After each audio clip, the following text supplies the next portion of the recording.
Live from New Delhi, you're watching DD India NewsHour, India's voice to the world. I'm Mark Lynn. Namaskar. Coming up in the next hour. Prime Minister Modi exposes Pakistan's falsehoods with a visit to the Adhampur Air Base. Highlights the Indian Air Force's precision strikes on terror targets in Pakistan. India exposes Pakistan's disinformation campaign, unveils fabricated claims and delivers a global rebuttal. India asserts no third-party mediation on Jammu and Kashmir, calls for Pakistan to vacate illegally occupied territory. US imposes new sanctions on Iran amid ongoing talks. Tehran signals openness to temporary enrichment limits. US President Donald Trump begins Saudi Arabia visit, aims to strengthen ties and also bag multi-billion-dollar investments for the United States.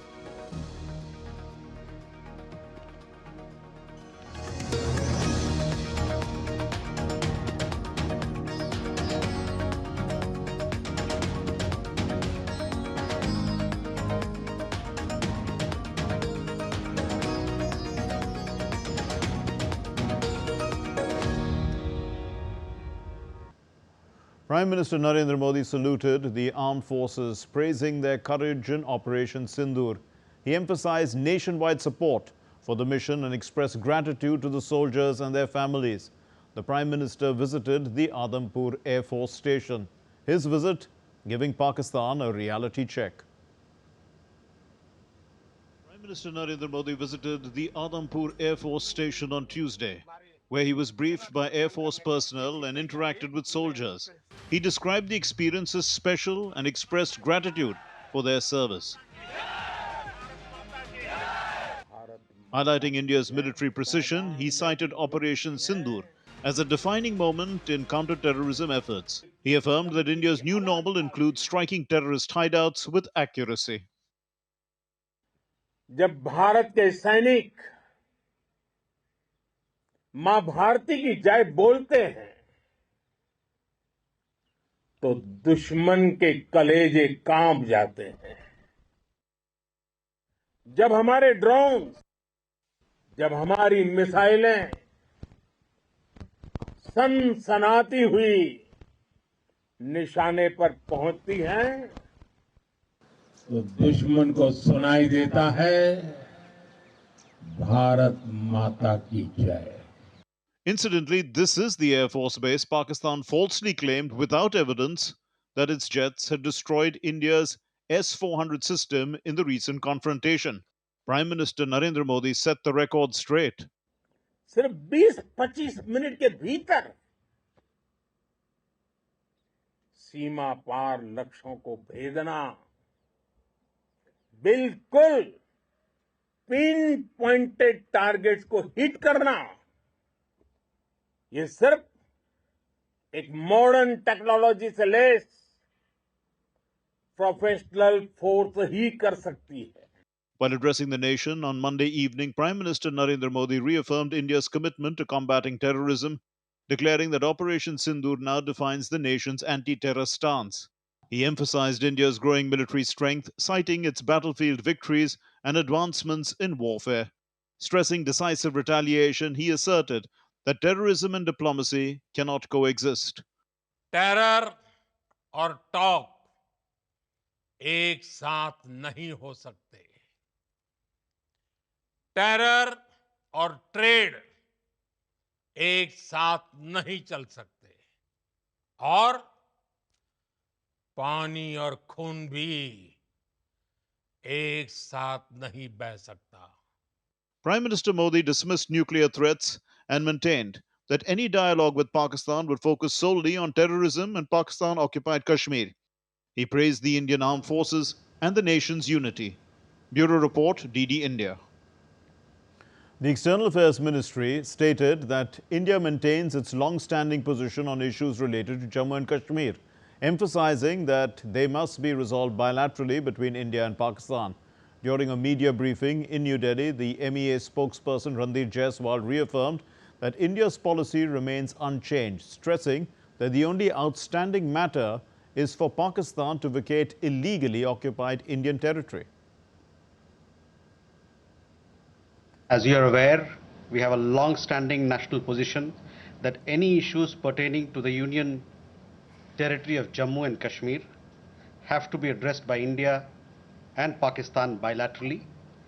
That stated policy has not changed. As you are aware, the outstanding matter is the vacation of illegally occupied Indian territory by Pakistan. In reply to DD India's question on the Indus Water Treaty, the MEA spokesperson said that this treaty was concluded in the spirit of goodwill and friendship as specified in the preamble of the treaty, but Pakistan has held these principles in abeyance by its promotion of cross-border terrorism for several decades now. And he said that now, as per the decision of the Cabinet Committee on Security, New Delhi will keep the treaty in abeyance until Pakistan credibly and irrevocably abjures its support for cross-border terrorism. On IWT, the other day you saw that after the CCS decision, this Indus Water Treaty has been put in abeyance. I would also like to take you back a little. The IWT, the Indus Water Treaty, was concluded in the spirit of goodwill and friendship as specified in the preamble of the treaty. However, Pakistan has held these principles in abeyance by its promotion of cross-border terrorism for several decades now. Now, as per CCS decision that I referred to of 23rd April, India will keep the treaty in abeyance until Pakistan credibly and irrevocably abjures its support for cross-border terrorism. Please also note that climate change, demographic shifts, and technological changes have created new realities on ground as well. In reply to another question, Mr. Jaiswal said that since the commencement of Operation Sindoor on the 7th of May till the understanding on cessation of firing and military action on the 10th of May, there were conversations between the Indian and US leaders, but the issue of trade did not come up in any of these discussions. From the time of Operation Sindoor commenced on 7th May till the understanding on cessation of firing and military action on 10th May, there were conversations between Indian and US leaders on the evolving military situation. The issue of trade did not come up in any of these discussions. Well, the government of India has declared a Pakistani official working at the Pakistan High Commission in New Delhi persona non grata for indulging in activities not in keeping with his official status in India. The official has been asked to leave India within 24 hours. The Charge d'Affaires of Pakistan High Commission was issued a démarche to this effect on Tuesday.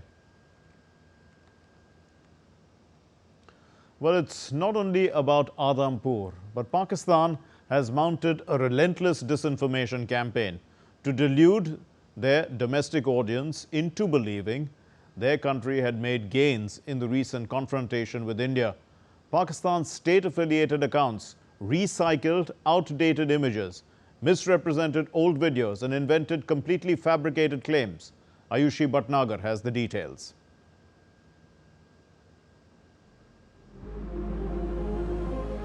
Fact check for Pakistan, tweeted India's Information and Broadcasting Minister Ashwini Vaishnav, as Prime Minister Narendra Modi paid an unexpected visit to the Adhampur Air Force Station this Tuesday morning. It's the same Air Force base that Pakistan, in its official press briefing, claimed to have hit during its attacks on May 9 and 10. Prime Minister's visit demonstrated his resounding will of solidarity with the armed forces and a straight rebuff to Pakistani propaganda. Images posted from the visit indicated that the airbase was operating in full swing with high morale. Prime Minister interacted with air warriors and crew who played a pivotal role in Operation Sindoor, wreaking havoc on the terror hubs in Pakistan.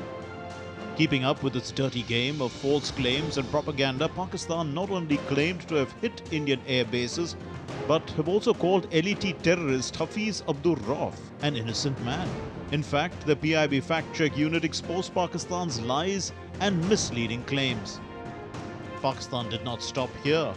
Under its fake propaganda campaign, a doctored infographic image is making the rounds over the internet with CNN's logo, comparing the losses between the two nations. PIB Fact Check nailed the lies, stamped the images fake. Fake news was even peddled by Al Jazeera. It ran a false claim that an Indian female pilot is in Pakistan's custody. In a blatant effort to hijack the narrative and distract from the reality on the ground, Pakistan's state-affiliated accounts have turned to their familiar playbook, recycling outdated images, misrepresenting old videos, and inventing completely fabricated claims. However, the Indian government gave a befitting response and exposed every lie, every fake by Pakistan on the global stage. Ayushi Bhatnagar's report, DD India. By integrating electronic warfare, sensor, satellites, and state-of-the-art intelligence in Operation Sindoor, India has set new standards in modern warfare. This report has the details. Prime Minister Narendra Modi addressed troops at the Adampur Air Base in North Indian border state of Punjab on Tuesday. Behind him is the S-400 missile system, a UAV and missile repelling defense system installed at the base in Adampur, which Pakistan claimed to have bombed. The Prime Minister's visit not only exposed Pakistan's lies, it also reflected the standards set by Indian capabilities in the new age tactical and high-tech warfare. Launched on May 7, in retaliation to Pakistan-sponsored terror attack in Pahalgam, Operation Sindoor has showcased India's strides in technology when it came to both kinetic and non-kinetic means.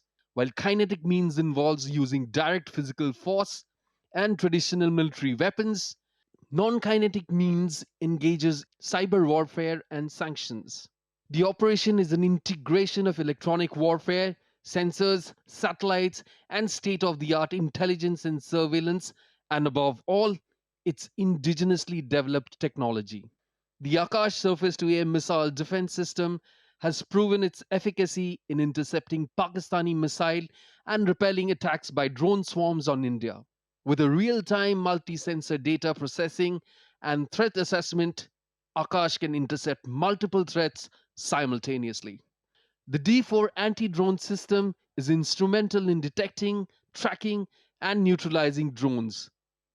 A 3D surveillance radar, Rohini, monitors airspace for the Indian Air Force, while Swati is designed to accurately detect the location of enemy weapons. The Samyukta electronic warfare system disrupts enemy radars, communication network, or missiles from receiving accurate information about their targets. Nagastra 1, the country's first indigenous suicide drone, which uses GPS for precision strikes. Developed by an India-Russia joint venture, the BrahMos missile was used by the Indian Air Force to carry out precision strikes on Pakistani air bases. Indian offensives also put on display technological capabilities by integrating foreign-made smart ammunitions and stealth bombs on its indigenous platforms and launching precise strikes on adversaries and cross-border terror hubs. India-made ammunitions were also deployed to target hardened structures, including reinforced bunkers and multi-storied buildings, utilized as training and logistical centers by the Lashkar-e-Toiba and Jaish-e-Mohammed. India also launched long-range stealth ammunitions from platforms to target Pakistani air defense systems and radar sites. 10 satellites operated by the Indian Space Research Organization or ISRO worked round the clock to provide the Indian Armed Forces with real-time intelligence, secure communications, and precision navigation. High-resolution Earth observation systems like the Cartosat and RISAT series delivered continuous surveillance across terrain, borders, and hostile airspace. RISAT's all-weather synthetic aperture radar capabilities were particularly crucial in cloud-covered regions and mountainous terrains. While the defense forces were at the forefront, decimating enemy and terror hubs, in the digital domain, the Press Information Bureau has been at the forefront of tackling misinformation on the social media and cyberspace. Bureau Report, DD India. Well, still to come here on DD India NewsHour, we'll discuss the firm message that Prime Minister Narendra Modi has sent out from Adampur Air Force Station.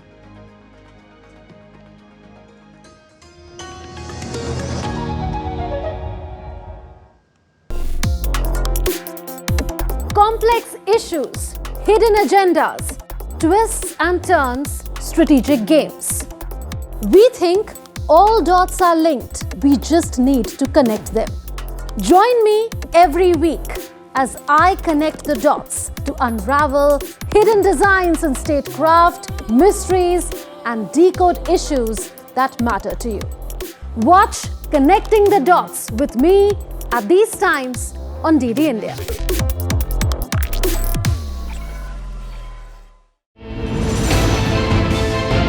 Geopolitics and trade deals. Economic challenges amid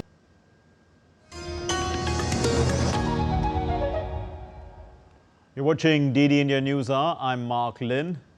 Now, to discuss Prime Minister Narendra Modi's visit to Adampur Air Force Station and its significance from a domestic as well as from a global point of view, we have with us Lieutenant General Rajiv Chopra, retired, and he's a defense expert. His location is New Delhi, and Sanjay Bhattacharya, former Secretary in the Ministry of External Affairs. Ambassador Bhattacharya is also joining us from New Delhi. Thank you very much, gentlemen, for being with us. General Chopra, let me start with you. The Prime Minister's visit, he was photographed alongside that intact S-400, also MiG-29, directly disproving Pakistan's narrative. How does this, in fact, change the narrative now?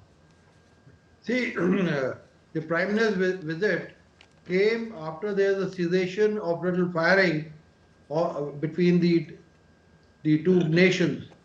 And there was a false narrative or a propaganda warfare by Pakistan that it has destroyed or damaged the Air Force Station at Adampur, and also has brought considerable damage to our S-400 missile system.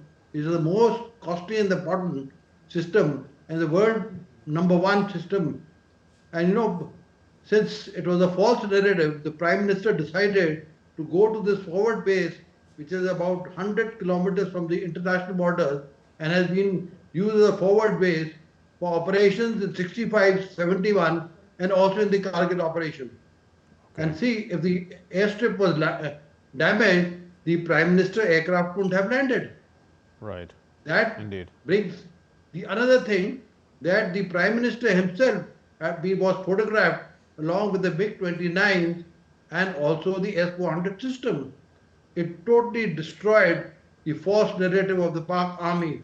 Yes. More than that, it was the boldest, loudest, clearest message by our Honorable Prime Minister to Pakistan. In the strategic parlance, it is known as strategic messaging, that we will not tolerate any nonsense.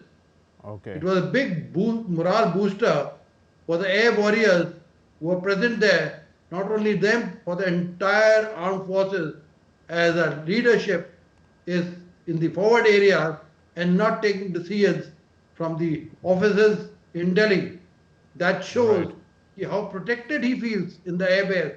The operation Sindoor is still in progress, and the other side, if you see, the General Asim Munir is not being seen since the commencement of these operations. He's been, I believe, hiding in a bunker. He's left his accommodation because he's very, very scared, as very, very devastating, crippling effect was brought in the 11 air bases, especially the air base which is close to Rawalpindi and Islamabad. Yes. That's the Noor Khan air base, where the missile systems which were Chinese made have been destroyed, and is the most important air base that it houses the air mobile command there. It Okay. also has strategic airlift, strategic logistic base, and more important than that, all the political leaders and the military leaders have a VIP flight squadron there. Therefore, Yes. he has realized that you can hit him so close to Rawalpindi headquarters, his life is also not safe. But as India did not want to do that, but I believe he's hiding in a bunker. He's Okay. not shown his face even in the Pakistan Sure. media. Right, General Chopra. So we're talking about messaging here. So Ambassador Bhattacharya, do you see the Prime Minister's visit to Adampur Air Force Station as a direct counter to Pakistan's claims, or is there a larger message, you know, some sort of new level of military diplomacy in a sense? Right. Thank you so much for having me on the show. I think Prime Minister made a very forceful speech the other evening, and he followed it up with a visit to a military base today. And that shows how important the Prime Minister regards the role of the armed forces in this particular operation that we have waged against terror. The armed forces have been exemplary in their conduct and in the execution of the tasks assigned to them. So it is but natural for the Prime Minister to go and spend time with them. But it also has a wider message. And I think there are two that we have to bear in mind. The first is to counter the disinformation that has been making waves, particularly from the Pakistan side, about the kind of damage that they have supposedly inflicted on the Indian infrastructure. The second, which I think is more telling, is to actually reiterate that message that he had said the last evening, and to go further to say that if Pakistan were to do such a misadventure again, Yes. they would be met with very emphatically and with renewed force. Recall that when the first strikes were launched on the 7th of May, it was partly in retaliation to the heinous terror attack in Pahalgam, but also it was a preemption because we had evidence, information that there were more strikes that were being planned. And preemption is probably going to be what is going to take the upper hand as we go forward. Okay. And given that the army, the armed forces have been given a go-ahead to deal with this particular menace coming from the Pakistan side, preemption, which is a very necessary part of modern warfare, as it has been throughout history, will probably play a bigger role and will probably act as a greater deterrent force for the Pakistani armed forces who aid and abet terrorists and consort with Islamists. General Chopra, what does Prime Minister's engagement with the Air Force personnel reveal about India's military preparedness? See, firstly, the body language of the Prime Minister was really majestic. It shows almost that it was a victory cry. The morale of the air warriors was too high. What he conveyed to them, that he conveyed his gratitude to the armed forces and the air warriors who were there for the kind of job they have done. They have brought a crippling effect on the Pakistan armed forces. What he said, two things. This is a new normal and this is a new age warfare. I'd like to dwell on these 2 points. Firstly, new normal. He says terrorists and talk cannot go together. Blood and water cannot flow together. He made three very pertinent points, that is, terrorists and their sponsors, whether be in the government or in the army, will be treated with same remorse and the same manner, which you are well aware how the 9 terrorist camps were destroyed. We will not accept any nuclear blackmail by the Pakistan, as everybody is aware that India is the 4th country in the world which has a nuclear triad. Nuclear triad means we can fire the nuclear arsenal weapon, yes. in the air, in the sea, and on land. The third important point which he told, that we will decide the method and the way we are going to punish the terrorists. And he also brought out yesterday that goli ka jawab gole se denge. That is the kind of punishment we will inflict on them. I want to also bring out certain things. He also said that it's a modern age warfare where niche weapons and precise ammunition were displayed. You are well aware, everybody, what devastating effect the 9 terrorist camps were destroyed and 11 air bases were destroyed, and it was not done. It was done from the own side of the line of control or the Right. international border. You are well aware how robust was our air defense system and how weak was his air defense system, which was Chinese made. It was penetrated on the first day. I believe his aircraft were also taken off from there towards Afghanistan. To have a very fake narrative, you are well aware, we had closed our forward airports, but he was flying his aircraft Yes. from Lahore to Karachi. That was, in case we shoot out, it will be taken by the world in a very negative manner. But India restrained itself and did not fire.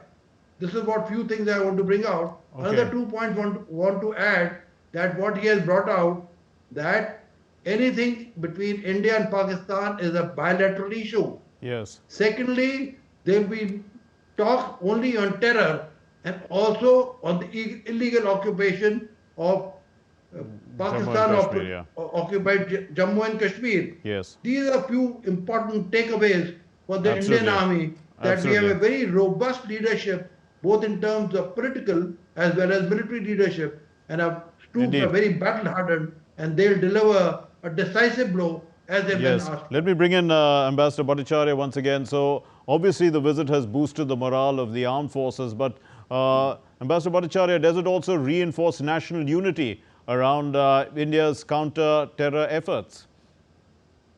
Yes, certainly it does. And I think this is again like a continuation of what happened yesterday when Prime Minister spoke to the nation and gave his message, drew the red lines, the new red lines, so to say, against Pakistani terror attacks on India, and in which he lauded the role of the armed forces.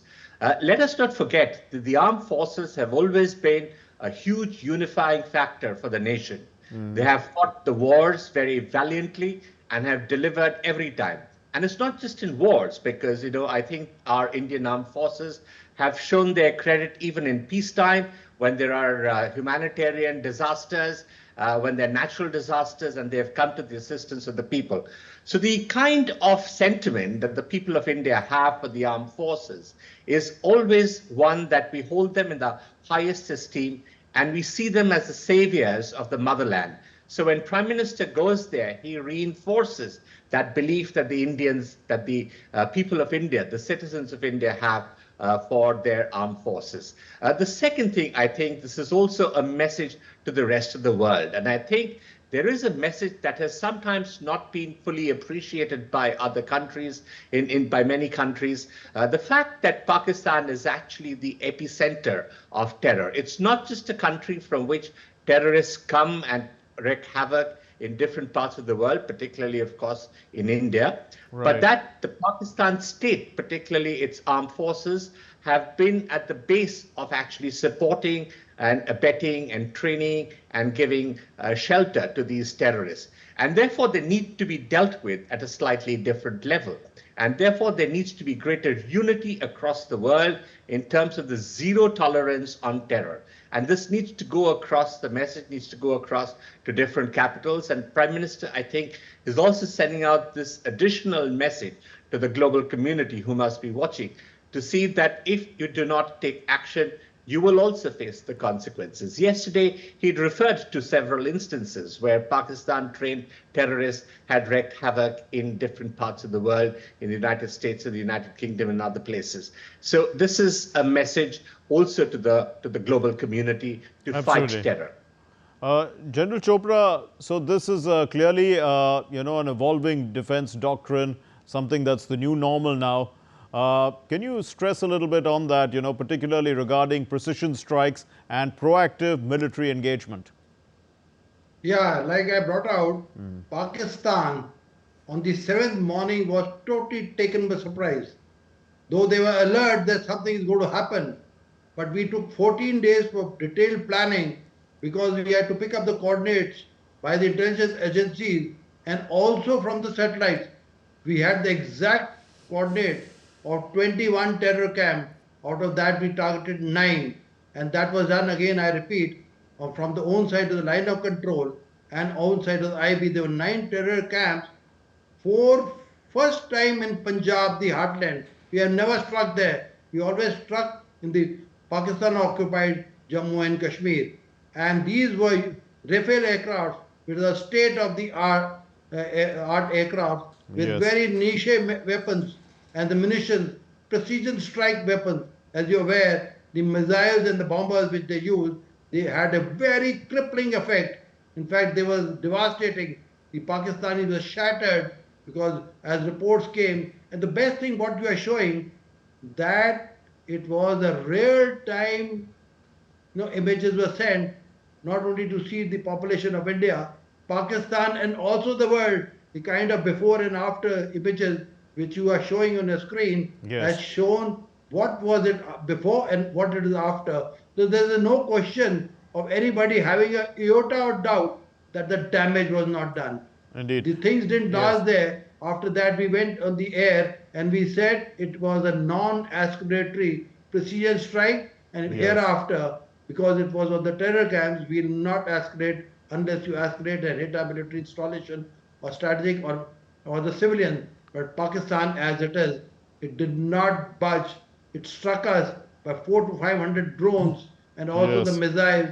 And you have seen not even a single missile or the drone. Our air defense systems not only was able to hold like a wall, but at the same time, Indian Armed Forces crippled the air defense systems where the Right. aircraft were taken towards Afghanistan. And again, the images were shown on these 11 aircraft air bases, what kind of damage has been brought out today, that more than 20% of the damage is being done. Yes, And these images sure. we'll keep picking up, and maybe the damage is more. Some aircrafts have been destroyed, some radar Right. system, the missile system has been destroyed. Indeed, Ambassador Bhattacharya, now India has been transparent in debunking all the misinformation from Pakistan. How does, the evidence-based approach that India has taken contrast with Pakistan's disinformation tactics? And do you see this, impacting or strengthening India's global standing? Right. Mark, if I may just make a point about the military strikes, although I'm not Sure. a military strategist, because I think there are 3 important points that emerge from Op Sindoor.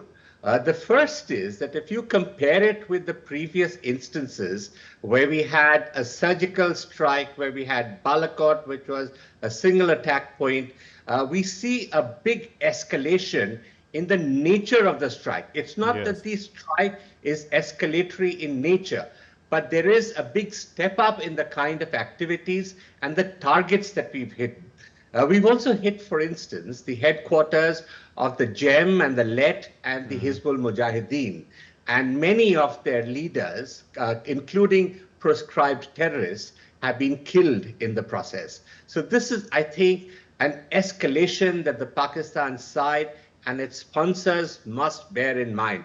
The second, as the general was also mentioning, is the very deliberate and the widespread use of technology, which actually reflects a new war doctrine that we have now been able to adopt. And the third, and I wish to mention this, is the debunking of the so-called nuclear blackmail that the Pakistanis would often talk about. It has been demonstrated that they cannot use this nuclear card against us because Pakistan does not have the capacity to actually deal with us in that particular manner unless it wants to imperil its entire population. So I think those 3 need to be kept in mind as we look at it from a political analyst's perspective as well. Now, regarding the point that you made, I think the information narrative is something that is always there in war scenarios, and there will be different narratives that come out. If you look at the narrative that came out from India or the one that came out from Pakistan, there is a sharp contrast. And if you look at it with the so-called media from the Western world or from other parts of the world, there again would be certain subtext or certain context to it, which may be slightly different. I think what our media information has sought to do was to provide as much of evidence possible. And a lot of this has happened because we've been able to use technology, live feeds that have actually been shared with our media and with the international media so that they get a more credible information. And why has this happened? And I think that question is also very important because India essentially is a democracy, and our greatest strength is our democratic beliefs and the power and the empowerment that we give to our people and the citizens so that they know and they feel empowered. And in that particular exercise, I think there is obviously a big gap between India and her neighbors, Pakistan in particular. And therefore, we cannot expect the same standards from many of our neighbors. But they must do what they have to do. But I think their credibility lies very low. And the world is not full of fools. They know what is actually happening. And therefore, when it comes from a democratic source with evidence, as you pointed out, evidence being shown, live feeds, that will carry the narrative much more strongly than any other forced narrative. Indeed. So it's India's credibility through the strong democratic institutions that we possess. But, you know, General Chopra, what message does the Prime Minister's visit then to Adampur send for India's future military engagements? And, you know, also, does Operation Sindhu redefine India's stance on counterterrorism forever? Yeah, you brought a very valid point. Firstly, we have very clearly said not only the terrorists, but the handlers, whether they be in the government or with the armed forces or the popularly known as the ISI, will be dealt in the same manner as the terrorists. That is the first new normal what we are talking about. Secondly, we will decide the time, place and the method, the way we are going to strike them, and we have shown our military powers how we are going to do it. And the third point what he brought out, that we are not going to take a nuclear bluff. It is well established now that he always cries hoax. He's got two weapons, that is strategic weapons, that is one is the nuclear bomb and one is the terrorism. He's been playing hoax with them and he's always threatening the world. And we have, you know, busted the nuclear bogey, and also that we can strike as terror camps anytime. Now we have said the terror camps include their handlers also. This is the new normal, and we have also brought out the new normal is, no, we will not allow any issue, especially the Kashmir issue, to be internationalized because it is a bilateral issue. Indeed. And we are not looking at the Kashmir issue. We only want to talk about terror and the illegal occupation of Pak-occupied J&K. Right. Indeed. We're running short of time. A final word from you, Ambassador Bhattacharya. So, Prime Minister's visit also does it have a strategic signal for India's broader defense posture to allies as well? I mean, apart from adversaries? Oh, yes, certainly. I think the other message that comes out is that India is, you know, a great power in the making. And a lot of it has to do with the remarkable success that we've had on the economic front. And I think even during the war or the conflict that we've had with Pakistan recently, our economy has not been affected. In fact, if you look at the Sensex, that has been going up. So this renews confidence in the world around about investments in India, making India part of supply chains. And therefore, I think we'll get back to the main business of making India great again. And a lot of that will be the economic story. With economic growth, with the democracy that we have, with the very united, empowered population that we have, we will also be a huge defense power. So I think that's the path that Prime Minister had adopted many years ago, and I think that's the path he would re-embark on. We leave it there. Thank you very much, Ambassador Sanjay Bhattacharya, former Secretary from the Ministry of External Affairs, and Lieutenant General Rajiv Chopra, retired defense expert. Thank you very much, both of you, for putting all this into context for us. Now, moving on to our next story, the success of Make in India has not only reinforced national security, it's also positioned India as a dependable exporter of defense equipment. Now, this is quite evident from the good news coming in. India's defense exports have witnessed a 34-fold increase, surging from 686 crore rupees in 2013-14 to 23,622 crore rupees in 2024-25. So India's exports to 100 plus countries, including the US, France and Armenia. And it's aiming now for 50,000 crore rupees in exports by 2029, surely strengthening its global defense manufacturing footprint. Notably, India's defense budget has also increased from 2.53 lakh crore rupees in 2013-14 to 6.81 lakh crore rupees in 2025-26. The strategic reforms, private sector participation and the innovation, all these have boosted indigenous manufacturing, making India a self-reliant, globally trusted defense exporter while also strengthening national security and economic growth. In a heartfelt tribute to the unwavering courage and sacrifice of the Indian Armed Forces under Operation Sindoor, the Delhi government organized, Grand Shora Samman Yatra. And this yatra, it commenced from Kartavya Path to the National War Memorial, drawing the participation from the Chief Minister of Delhi, cabinet members, eminent personalities and citizens from all walks of life. They united in their salute to the nation's brave hearts. And joining them with great enthusiasm were Delhiites, school and college students, along with NSS volunteers and NCC cadets, who proudly took part in this Tiranga Yatra, celebrating the spirit of patriotism. We are here from NSS. We support our Indian Army, our Prime Minister Modi ji, and we are our nation. We are here to pass a flag march to support them for their actions they are taking against Pakistan. News there about the Shaurya Samman. Now let's get you what's coming up. In fact, Prime Minister chairs a meeting to review the progress of tuberculosis elimination campaign. And the Grand Slam champion, Novak Djokovic, one of the greatest players of all time, perhaps the greatest, has parted ways with his coach, another great, Andy Murray.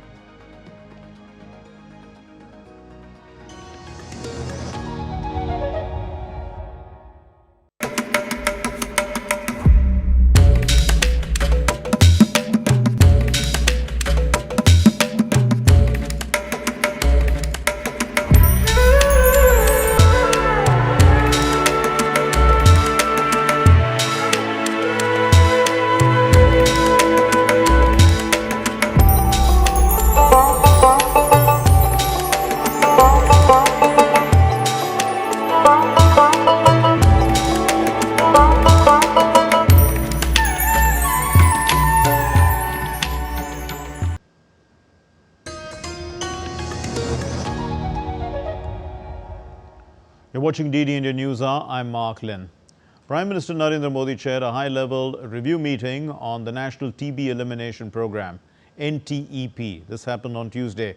The Prime Minister lauded the significant progress made in early detection and treatment of tuberculosis patients in 2024. The Prime Minister also called for scaling up successful strategies nationwide and also reaffirming India's commitment to eliminate TB from India. He also reviewed the recently concluded 100-day TB Mukt Bharat Abhiyan, or the TB-Free India, covering high-focus districts where 129 million vulnerable individuals were screened. He also emphasized the need to spread more awareness about TB. In a major diplomatic and business move, the US President Donald Trump arrived in Saudi Arabia for the first state visit of his second term on Tuesday. With a focus on strengthening ties and securing multi-billion-dollar investments, this visit is expected to shape future relations between the United States and the Gulf states. Diptanshu Kashyap reports. US President Donald Trump arrived in Saudi Arabia Tuesday on his first state visit to the kingdom in his second term. Fighter jets escorted Air Force One into the kingdom, where Trump was welcomed by Crown Prince Mohammed bin Salman and Saudi royalty. The visit comes with a promise of $600 billion in future investments from Saudi Arabia. Trump and Saudi Crown Prince Mohammed bin Salman signed a strategic economic partnership deal during a ceremony in Riyadh. It's an honor to be you, my friend, and we've had a tremendous relationship over the years. It's now a long time. We got to know each other when you visited the White House. I remember it so well, and I was so impressed with this young guy who was very wise beyond his years. He was 31 years old, I think, at the time. The focus of Trump's visit is business, with promises of millions of Americans' jobs linked to new investments. President Trump will address an investment forum in Riyadh where specifics of these deals will be revealed. High-profile personalities, including Elon Musk, are accompanying President Trump, whose strong business connections are on full display as he continues to foster partnerships in the Gulf. After Saudi Arabia, Trump will visit Qatar and the UAE, further reinforcing his ties with the region, a cornerstone of his foreign policy. Beyond business, defense deals are key to the visit. Saudi Arabia seeks advanced F-35 jets, while Qatar offered Trump a luxury Boeing aircraft, stirring controversy. Talks will also cover issues like Gaza crisis and relations with Iran, underscoring Trump's continued commitment deepening ties in West Asia. Diptanshu Kashyap's report for DD India. Well, despite ongoing high-level talks, the U.S. has imposed fresh sanctions on Iran over its expanding nuclear program. The sanctions target individuals and an entity linked to Iran's SPND, drawing sharp reaction from Tehran. Now, Iran has signaled willingness also to accept temporary enrichment limits, though no concrete deal has emerged yet. Despite the ongoing high-level negotiations between the United States and Iran, the US imposed new sanctions on Iran on Monday over its nuclear program. The sanctions target 3 Iranian citizens and an entity linked to Iran's Organization of Defensive Innovation and Research, SPND. Secretary of State Marco Rubio stated that Iran continues to expand its nuclear program and conducts research related to nuclear weapons. He also highlighted that Iran is the only non-nuclear armed country enriching uranium to 60% levels, well above the 3.67% limit set by the 2015 nuclear deal, which the US exited under President Trump. The United States announced the new sanctions a day after the 4th round of talks with Iran concluded. Although no major breakthrough was reported, both sides expressed cautious optimism. Heading over, we'll see what we're going to do with respect to Iran. I think you have very good things happening there, too, by the way. I think can't have a nuclear weapon, but I think that they are talking intelligently. We're in the midst of talking to them, and they're right now acting very intelligent. In response to the sanctions, Iran stated it is open to accepting temporary limits on its uranium enrichment. However, Iran's Deputy Foreign Minister Majid Takht Ravanchi said that the discussions with the United States have not yet addressed such specifics. The discussions began last month and aim to seal a new accord that would prevent Iran from having a nuclear weapon. Tehran denies seeking to build one. The sanctions freeze any assets that the targeted people and entity may have in America and bans business dealings with them. Western countries, including the United States, have long accused Iran of seeking to acquire nuclear weapons, while Tehran insists that its nuclear program is for peaceful purposes. Bureau Report, DD India. Well, the SPND stands for the Organization of Defensive Innovation and Research, which is an Iranian organization. Now, moving on, speaking at a press conference in Berlin, the German Chancellor Friedrich Merz, he said on Tuesday that the European Union is ready to impose tighter sanctions on Russia if progress on ending the war in Ukraine is not made by this week. Wir warten auf die Zustimmung von We are waiting for Putin's agreement, and we agree that if there is no real progress this week, we want to work together at the European level for a significant tightening of sanctions.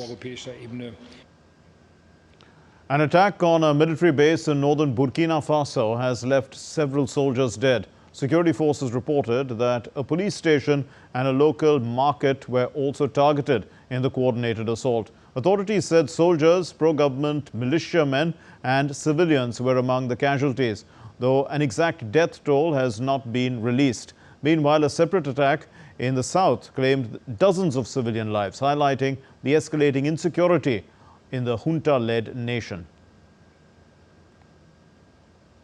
Time now for the sports news. And the Grand Slam champion Novak Djokovic, the GOAT, one would say, the greatest player of all time, has parted ways with his coach Andy Murray just weeks before the French Open. Now, Djokovic appointed the former world number one, Andy Murray, ahead of this year's Australian Open as his coach. However, the partnership came to an end as Djokovic looks to regain form during the clay season at the Geneva Open next week. He made the Miami Open final in March, but his bid for a 100th tour-level title ended in a defeat. The Serb was also beaten in his opening matches at the Masters tournaments in Monte Carlo and Madrid last month.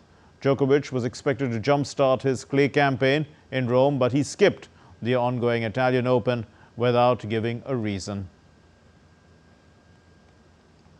While the Khelo India Youth Games continue to witness outstanding performances from young athletes across the country, not every story is about winning medals. Some are about grit and determination. Bihar's Shubham may have missed a medal in archery, but his spirit and vision for the future remain undeterred. Here's the report. At the Khelo India Youth Games, while many athletes are winning medals and bringing glory to their states, there are also some athletes who miss the podium finish by a whisker on their home ground.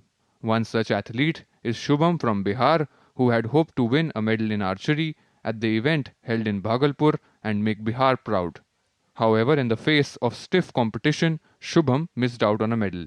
Still, he considers the Khelo India platform a lifeline for young athletes. Now, Shubham aims to apply the experience he gained at the Khelo India Youth Games to international competitions. इस बार जो खेलो India youth games हुआ उसमें हमारा प्रदर्शन उतना अच्छा नहीं रहा जितना पिछली बार खेलो इंडिया यूथ गेम्स चेन्नई में हुआ था, वहाँ पे मेरी गोल्ड मेडल थी और यही उम्मीद के साथ प्रैक्टिस चल रहा था कि इस बार भी भागलपुर में गोल्ड मेडल लेना है, पर वहाँ से चूक गए हम. Shubham says that the Khelo India platform is no longer limited to just the national level, it is now preparing athletes for the international stage. He also mentions that facilities provided by the government are proving to be helpful in advancing athletes' career. शुरू में archery जब हम start किए थे तो एक state level के player थे और धीरे धीरे करते करते नीरज से ट्रेनिंग कराए, फिर नेशनल लेवल पे गए और वहाँ पे मेडल आया तो वहाँ से मेरे को खेलो इंडिया स्कीम लगा. फिर वहाँ से सेंट्रल गवर्नमेंट से जब सपोर्ट होने लगा तो घर का जिम्मेवारी थोड़ा कम हो गया. फिर हम साई में चले गए, फिर वहाँ चले गए तो घर का भी स्थिति थोड़ा सही नहीं था और सेंट्रल गवर्नमेंट बहुत ज़्यादा सपोर्ट किया तो अब घर से कुछ हमें नहीं लेना पड़ता है, सब कुछ सेंट्रल गवर्नमेंट देता है हमें. At the Khelo India Youth Games, while athletes are winning medals through their performances, they are also learning from their defeats, learning how to prepare themselves better for upcoming competitions. Sushil Kumar's report for DD India. And some cricket news now. The England and Wales Cricket Board announced squads for the upcoming white ball matches against the West Indies, comprising 3 ODIs and 3 T20 internationals. The team will be led by the newly appointed white ball captain, Harry Brook. Now, Brook was announced as the captain following Jos Buttler's resignation from the position over a dismal ICC Champions Trophy campaign. Some notable additions include Liam Dawson's return to the T20I setup for the first time since September of 2022. Phil Salt and Luke Wood also return to the T20I squad, while Will Jacks will make a comeback in both formats. And South Africa have announced their 15-member squad for the ICC World Test Championship, the final 2020 5 against Australia. Now, Tony De Rossi, Ryan Rickleton and Aidan Markham are among the top order batters, whereas the rising star Tristan Stubbs and Bavuma will hold fort in the middle order. Kyle Veverne will be an electric presence behind the stumps and lower down the order.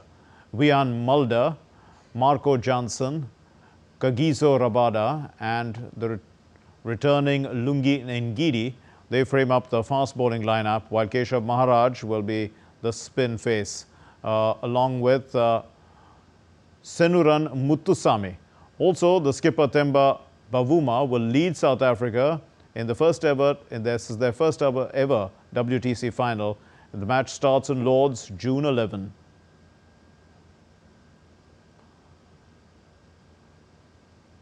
Scotland's wicketkeeper batter Matthew Cross and the spinner Mark Watt, they received fines after their recent ICC Men's Cricket World Cup League 2 game against the Netherlands. Matthew Cross and Mark Watt, they have been fined 10% of their match fees for breaching level 1 of the ICC Code of Conduct in separate instances. They have been found guilty of breaching Article 2.8 of the ICC Code of Conduct, which relates to showing dissent at an umpire's decision during an international match. In addition to the fine, 1 demerit point has been added to the disciplinary records of both Cross and Watt. Well, that's all we have in this edition of DD India NewsHour. Let's know your thoughts on the news of the day. For those of you on the go, get the latest news and updates from India and across the world on the DD India mobile app. It's available on both Android and iOS platforms. Scan the QR code on your screen and download it now. We'll be back with more news as it breaks here on DD India. My name is Mark Lin from all of us here in Delhi. Thank you very much for watching DD India NewsHour. Namaskar.